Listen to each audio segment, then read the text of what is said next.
That was Carl Perkins there, rockabilly legend there, blue suede shoes.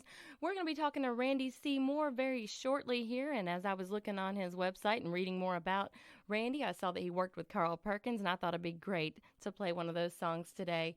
Here's Randy C. Moore with He's Just a Cowboy. Y'all stick around. We're going to be talking to this great East Texas songwriter very soon.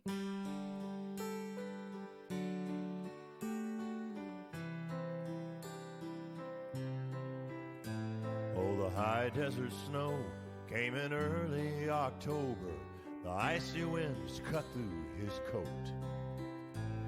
His cows on the prairie needed 3 days of feed. God willing, the devil would not succeed today.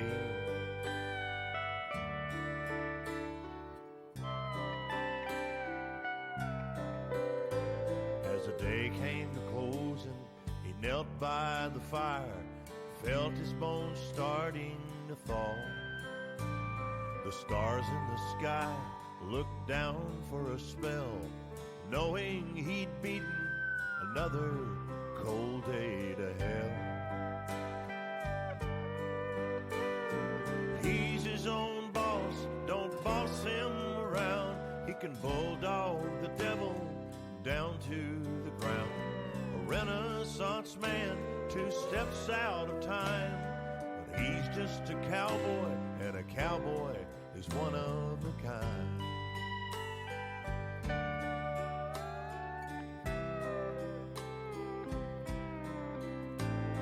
He rises each morning while the sun is still sleeping. The coffee in his cup is so black night can't see. He saddles his dam and he rides out again, holding on tightly to life by the old leather reins. He's tough in ways that nobody knows. He learned life from knocking the skin off his nose. Don't ask, he won't tell you how he got so wise. He's just a cowboy, and a cowboy is one of a kind.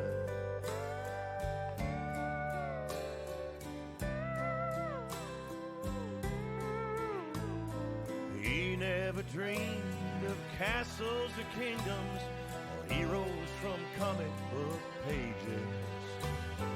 All that he needs is a horse and a saddle, and a few thousand wide open spaces. 'Cause he always believed a man should be free, 'cause a man don't belong to no one. No one, God save his soul. He was born to a mother like all human beings. He lives with his habits and his scars. When he's done with living, you won't know when he dies. He's just a cowboy, and a cowboy is one of a kind.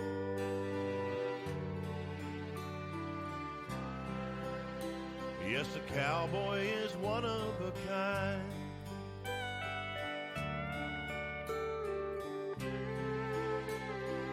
He's just a cowboy.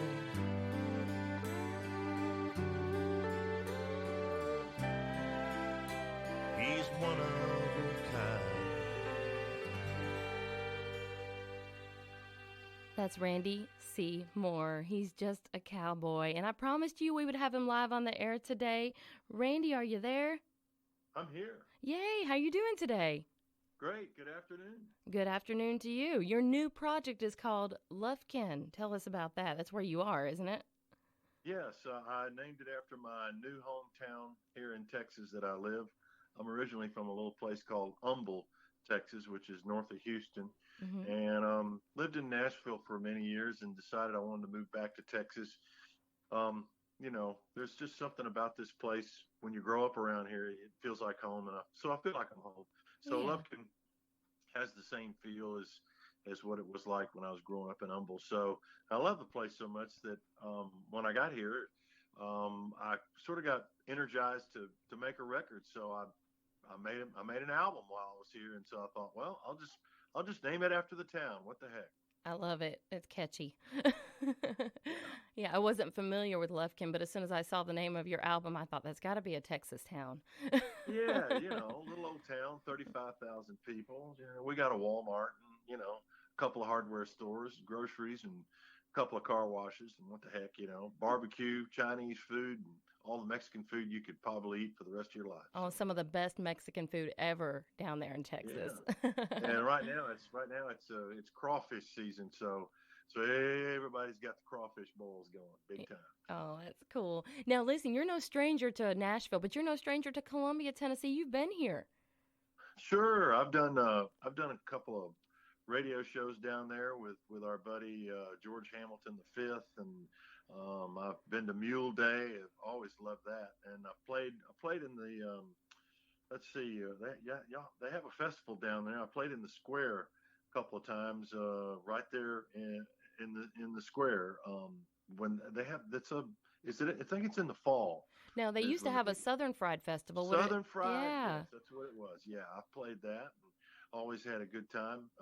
Interesting story. The lady that was working for the Southern Fried Festival, who hired me and my band, oddly enough, her dad was a songwriter who wrote a song that was recorded by the great Albert King over in Memphis, Tennessee. And I actually have a copy of that on an Albert King record. And I was so thrilled to meet her because, I was like, hey, your dad, he wrote The Hunter, it was so cool. So anyway, is cool. it's Tennessee's really got a lot of those kind of folks. Just, they're connected somewhere with some really great piece of music, and that was fun. So absolutely. George Hamilton V has a show on our sister station 101.7, and he does it every Sunday night. It's Americana Central Time. I'm not sure if you did that one or if you did when you were here, you might have done the Viva Nash Vegas show. I did Viva Nash Vegas. Yeah. And we went down and we did one live show down in the little church down there in the little town that's just down the road from you guys. Mount Pleasant. Yeah. Yeah. Oh, very good. I love that part of Tennessee because it still has its true sweetness and genuine appeal. That's the way the Nashville area used to be years and years ago when I first moved there, but it got to be such a big city and, everybody running everywhere. It wasn't the same, it changed. So yeah, a lot of the artists are moving down this way because there's more land and it's got that small town feel to it, and we're also getting a lot of music down this way now. Yeah, it's becoming it already is quite the music town. Yeah, that's great. That is so great. I mean, y'all you've had the Pucketts there for a while now, and just really, it's really cool. So I'm proud to say I've been to Columbia, and it won't be my last time. Very good. Well, absolutely. That'd be great. There's a lot of venues here. So you got me in the mood to play a Carl Perkins song earlier, and then I played a Alabama song because I know you worked with Randy Owens of Alabama and Carl Perkins. So I was like, oh, that'd be some good stuff to lead in with today. And you worked with Norbert Putnam as well, who we all know around here. Yeah, Norbert lived in Columbia for a while, and of course he makes friends fast, but he seems to move even faster. He's living in Florence right now, and before that he was living in Jackson, Tennessee, and before that he was living in Mississippi, and then before that he was living in Hilton Head, South Carolina. So Norbert, I think he likes moving in and moving out of houses more than he likes living in them. So, but he and I are still working together. He just sent me a track today on a Christmas song that I'm producing for an album of mine, and he's playing the bass on it. So it's gonna be a good record. I'm looking forward to getting it out there. Well, that's great. That's great. Do you know I've never met Norbert in person? I've had several people I've met that have worked with him, and he was always moving, like you said. Well, we'll have to arrange it where you can meet him. You'll love the guy. He's a true. You should interview him on your station because his stories are just incredibly great, and he would love to talk to you because he can talk about his book. He's got a book that he wrote, and he's coming out with another volume. So if you want to talk to him, we can certainly make that happen. That would be great. And I got a shout out to James Richards because he's a buddy of of Norbert's, and James listens into the show right now, and I know he's loving this right now. Good. So, yeah. Good. Yeah, very cool. So, all right, let's talk about your music. We have all kinds of music of yours to share today on the show. So, tell us about your project, and well, I'll just turn it over to you. Well, moving here to Texas, I had spent a lot of time making records and writing songs and things like that in Nashville. Of course, anybody who moves to Nashville when you're young, you don't move there to learn a darn thing. You move there because you want to be some kind of big star like Conway Twitty. Well, that never really worked out. But in the meantime, I was able to meet a lot of great people who taught me a lot about writing songs and about making really great sounding records and you know, the long road of finding out what it is that you really are about. So kind of once I arrived there, I decided, you know, I've kind of done everything I need to do here in Nashville. So I moved on back to Texas, and I didn't really expect to make a record right off, but of course we've all had so much time off, and I guess I must have had a bunch of creative energy pent up in me because I've been playing so much live music for the last, you know, 5, 6, 7, 8, 9 years. I really never had time to sit down and really do a full album. I did a full album in 2016, and I was really working hard just to get that one out. But this one, most of it just kind of fell out. There were old songs that I had written with other folks a while back that sort of resurfaced and kind of made more sense to me. Mm-hmm. And it was sort of a, you know, almost like a roundabout way of actually coming home, you know, coming home musically and coming home spiritually. So it really worked out, and the album just, you know, I like I said, I didn't really expect to make an album or a record this soon, but it just all felt right. Mm-hmm. So that's where it all started. The first song that I did that sort of got me off on the foot of making this new album called Lovekin was the last song that we're going to play today, which is my latest single off the album. It's called Big in Texas. And once I laid that song down, I went, you know, this song needs some company. It needs some buddies.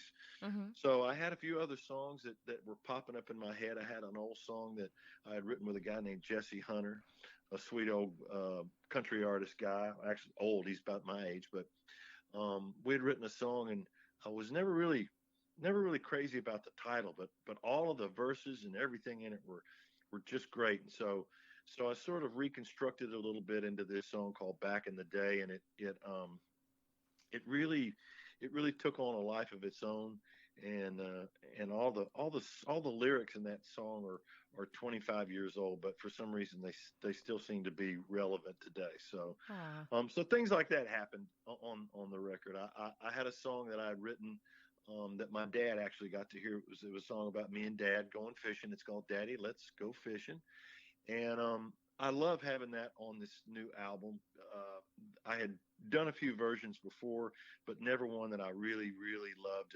And it just all connected being here, doing that song. And when I hear that song, I can remember the night that he first heard that song, and I played it out in a club. And he and Mom were sitting in the back, and I'm on stage with the band, and of course it's dark except for the stage. You know, you really can't see too far out in front of you. Mm-hmm. And I got done with the song, and my dad always had a way of, if he really loved something musically or something he thought was really great, he'd take his fist and he'd raise it about halfway up where it was about even with his head, and he would just give a great big smile. And so we got done with that song, and out of the darkness, you know, I see my dad step forward, and he's looking right at me, and he's got his fist up, and there's tears in his eyes. Mm. Wow. So, you know, those are the kind of things this record has in it. It's got a lot of personal stuff in it. So it was, I did my best to pour as much of my soul into this as I could, and hope that it has a positive effect and gives people a positive little journey when they go on these little trips with me on these songs. That's great. Hey, how about we share that? Daddy, I want to go fishing with the audience right now. Sure, let's hear that. I love that one. All right, here's Randy C. Moore.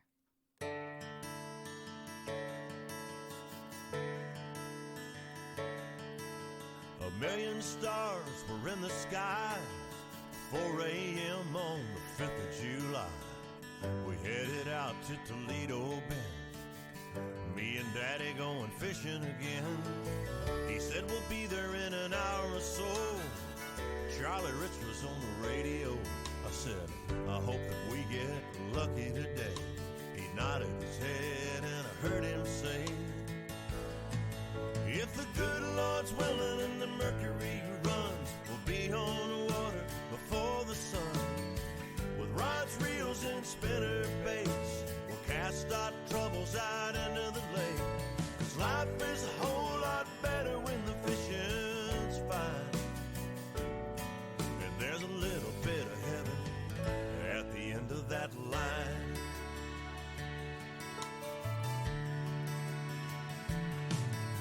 Now we pulled in to Choctaw Camp, eased that bass boat down the ramp. I held the rope while he parked the truck. I called myself waking up. He got us out to our honey hole. How he'd find it, I never know. I said, all these trees look alike. He said, son, you can trust an old Indian guide. When the good Lord's willing and the mercury runs, we'll be on the water before the sun. With rods, reels, and spinner baits, we'll cast our troubles out into the lake. 'Cause life is a whole lot better when the fishing's fine. And there's a little bit of heaven at the end of that line. Now when I think about my daddy, I think about fishing. And I think about fishing every day. When I die and leave this place, I want to see my daddy's face, saying, get the rods and reels, son, we're heading to the lake. A million stars were in the sky, 4 a.m. on the 5th of July. We headed out to Toledo Bend, me and Daddy going fishing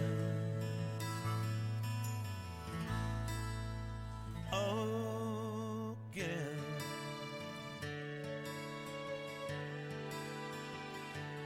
La la la la.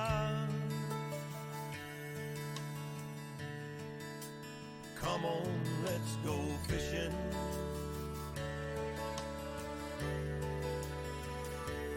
La la la la.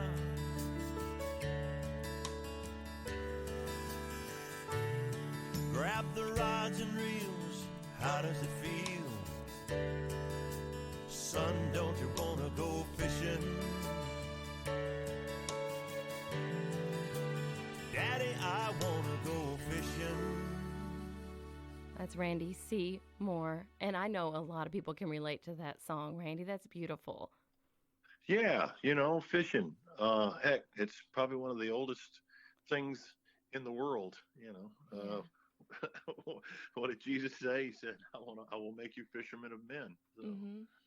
So, Well, I got some nephews that have gotten into fishing, and I swear the oldest one, who is he's about to be 9, I swear he's going to be a professional fisherman when he grows up. He loves it.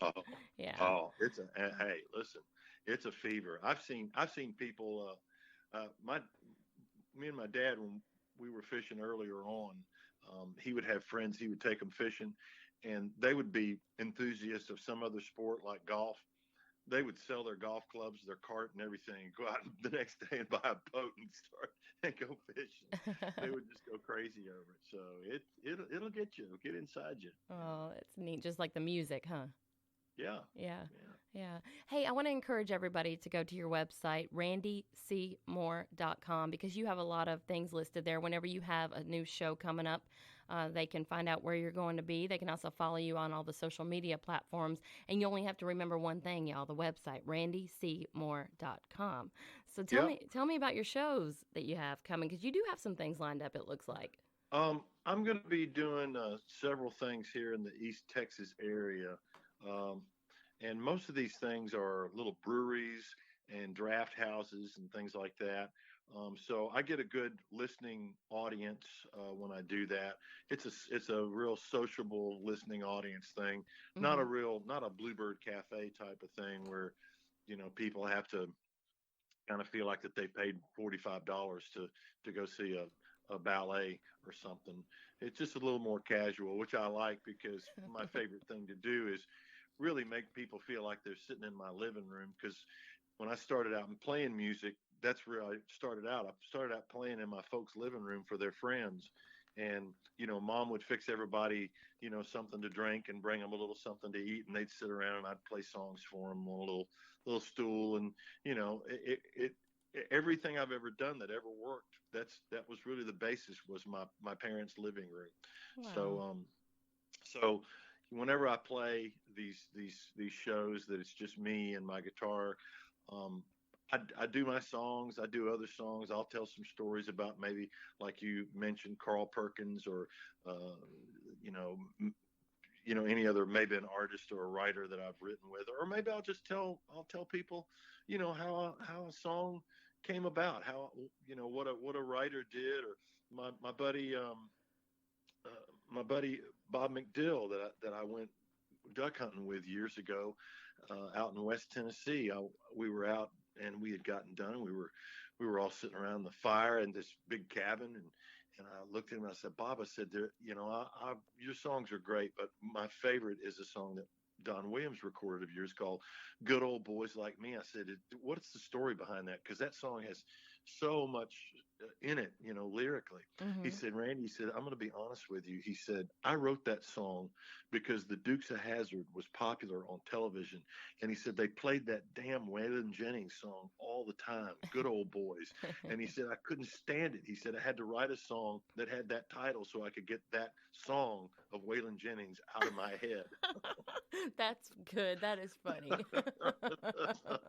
Isn't that great? That is great. That's great. Just pure therapy is what that was. What's really funny is Bob McDill has had songs recorded by Waylon. I mean, Waylon recorded Amanda, Mm-hmm. so it's funny. So I'll tell stuff like that.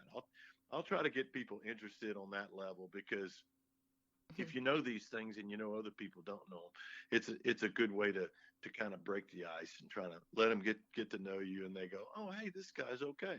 So I Yeah. just I hopefully like to make people think, hey, this guy's okay. Oh no, that's great. The venues that you're playing right now, it's so neat because people will come up to you and talk to you. You get to know them on a more intimate basis. It's pretty cool. So I I'm do, and yeah. you do too, I bet. Yeah, Yeah. it is. It's like that, when you play those marinas and those little pubs and things like that, it's a different atmosphere than getting on the big stages, which you've played as well, but I right, have. yeah, but right now, that's just kind of how things have been, but there's a lot of good things coming out of it for musicians as well.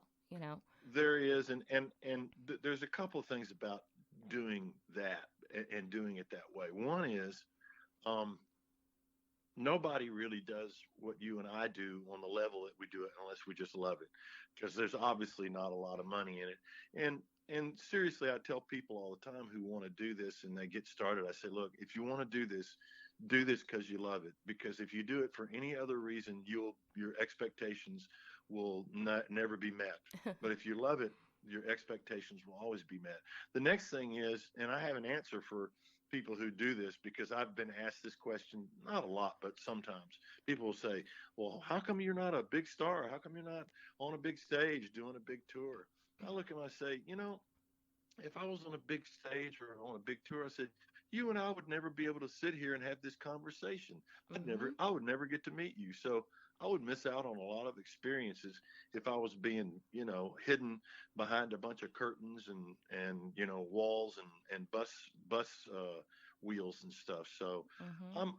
I'm pretty happy with not having to deal with all that. Yeah. So it's a good thing that we do. Absolutely. It really is. I love that answer. That's great. That's perfect and it's true. Oh my goodness. You played the Grand Ole Opry. I want to talk about that a little bit cuz I got to do a little bit of homework on you before we got to talk. Sure. And you've done radio shows from all over the world. And have you toured outside the US a little bit? Yes, I've been to China a couple of times, 2 or 3 times. There's there's a place over there that they make tires for. They're like the fifth or sixth largest tire company in the world, and so they fly me over there. It's been about a year or so, but they were flying me over there every year to do two songs for their international summits. And so I've been to Shanghai, I've been to Beijing, I've been to a little place on the coast called Weihai, and I've also been to Monte Carlo, Monaco, several times to play music over there. Usually at the venue, which is adjacent to the Grand Casino over there, and then also the sporting arena and stuff. And then I've played over in the Middle East and Saudi Arabia for oil company tours and things like that. I've played in the Faroe Islands, which is like way out in the middle of the North Atlantic, close to Copenhagen. It's Dutch, so it's what musicians like me find out who grew up here in America is when you play music in different parts of the world besides the United States, you get a feeling that people are just excited when you play music, and I'll tell you what the secret is to what we do, because we're unaware of it. That because we grew up listening to R&B and a lot of really great rock and roll and a lot of great jazz and blues. We have all of that kind of infused into our musical DNA. A lot of places around the world, kids didn't grow up listening to that stuff. And so once they get to be adults, they were never really exposed to it that much. In China, for instance, most of the great musicians and the great music are played by musicians who are classically trained, and they are so perfect and so good. But there's not a lot of looseness and craziness and soulfulness. And so when you do something like that over there, they just get all excited. Like it's like you're pouring you're pouring water on them for the first time, and they've been thirsty for 50 years or something. So it's really exciting to play overseas. I always enjoy getting in front of an overseas audience as well. Yeah. Wow. I love the way you put all that. Is great. I love it. I love it. Oh, Randy Seymour is who we are talking to right now, for those of you just tuning in to WKRM Radio. And we're showcasing music off of his brand new CD project, album project, whatever you'd like to call it these days. And his album is called Lufkin, and that is where he is from. He's an East Texas songwriter. And Randy, I've got one of your songs pulled up right now. You talked about it a little bit earlier, Back in the Day. Tell us about this before we play it. Jesse Hunter and I wrote this song 25 years ago in Nashville. We were just basically, I don't know, we were just talking about the news, I guess, more than anything else, and how things had gotten, have gone from one thing to the other. And back when we were kids, or back when we were much younger, we were just kind of explaining the way the world seemed to look to us, and sort of reflecting on all that. And wondering, how we got to where we were as we were sitting there writing a song, how things, our surroundings had changed and everything like that, people's attitudes, and people were getting, as always, were always getting used to changes. And of course, I'm going to be honest with you. I don't like things to change. I really like things to stay the same. I'm a slow mover. Seriously, I am not a jet setter at all. As a matter of fact, whenever I have to travel, I usually get in a bad mood 24 hours before I ever have to travel. I just don't want to go anywhere. So anyway, we wrote this song.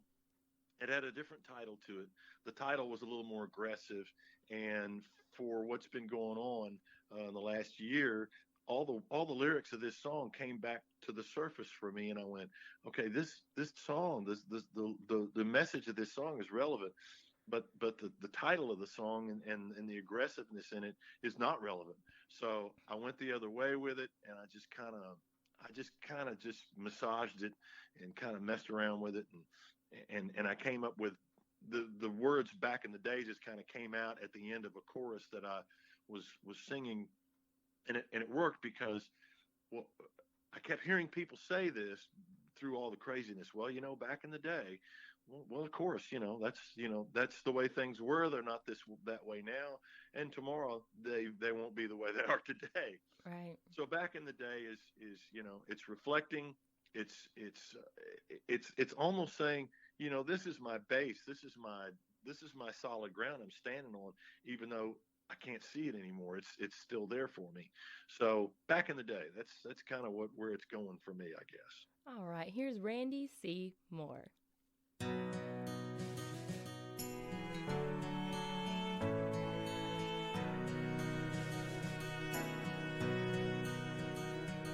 We pledge allegiance to the flag, believe in the republic that it stands for. Standing by our desk in school while the teacher wrote the golden rule on the blackboard. Now prayer in schools against the law, trouble in those simple hallowed homes. And the writing on the walls was saying things we never thought at all. Back in the day, before the world got out of hand, back when we cared for our neighbor and our kin, back when all God's children thanked the Lord up above, before we lost our faith and forgot just how to love. Maybe I'm a fool, but I still believe we can work it out and all live hand in hand and learn from the mistakes that we once made back in the day.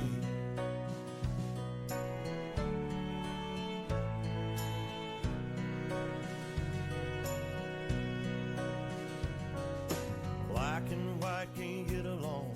Everyone's right, no one's wrong, it's crazy. And justice that was once for all has all but turned its back and gotten lazy. And the brave who died to free this land will find it hard to try and understand how we the people forgot the plan written for every child, woman, and man. Back in the day, before the world got out of hand, back when we cared for our neighbor and our kin, back when all God's children thanked the Lord up above, before we lost our faith and forgot just how to love. Maybe I'm a fool, but I still believe we can work it out and all live hand in hand. Try to learn from those mistakes that we all made back in the day.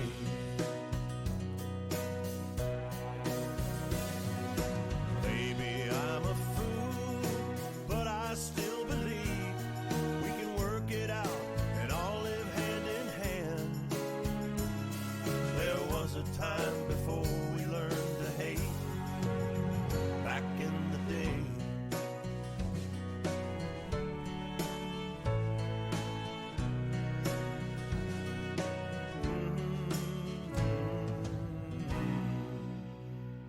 Back in the day, that is Randy C. Moore. Oh, I love your music so much, Randy. That's some good stuff there.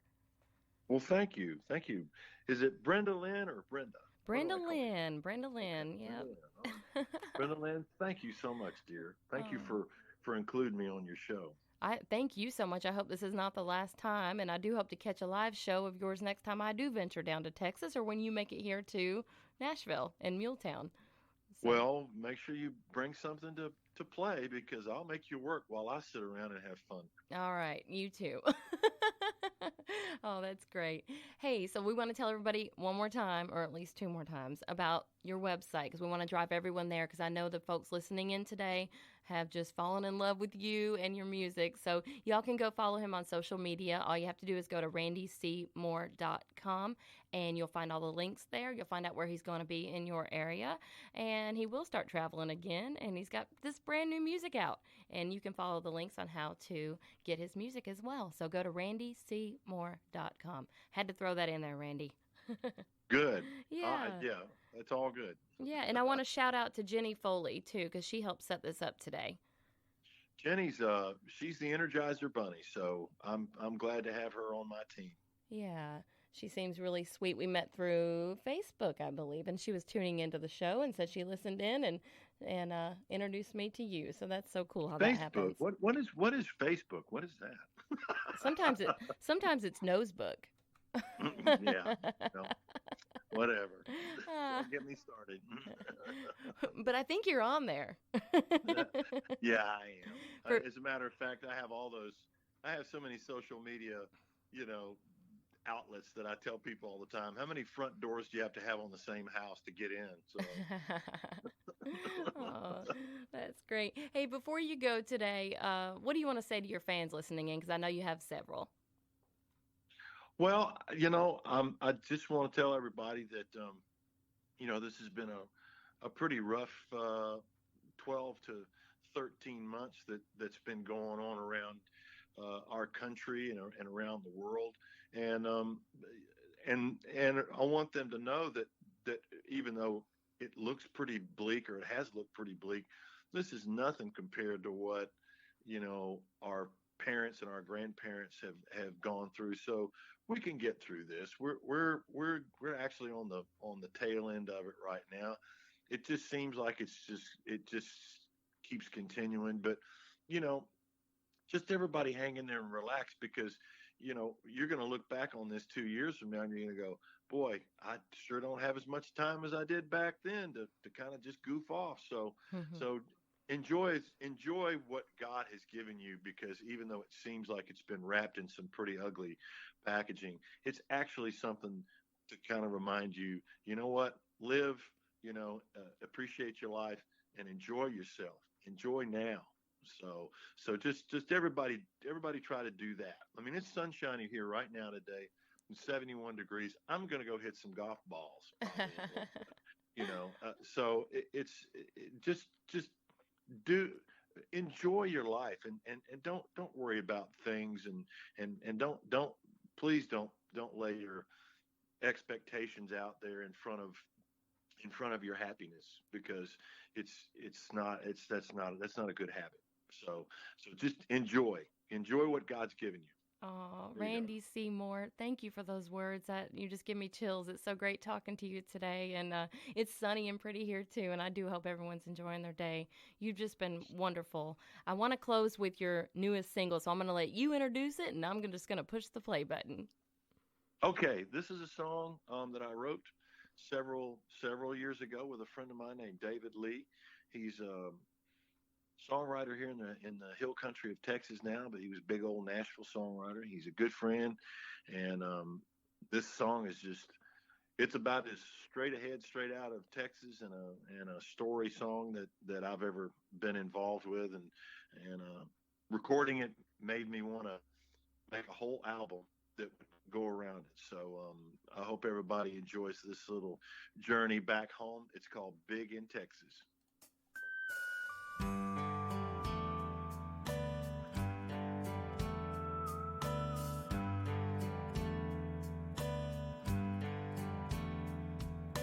Mama called last Monday, so I packed my Sunday best. Drove back to my hometown to lay some things to rest. As I pulled into the gravel drive, 1,000 memories came alive, but somehow our old house had changed. Like the oak tree in our front yard where Daddy used to work on cars, and the front porch where Mama liked to swing. Things ain't as big in Texas as they used to be when I left them. Looking back, I can see they were larger than life now to me. The shadows they cast were so tall, I thought they'd never, ever fall. Now I've come back to see that things ain't as big in Texas as they used to be.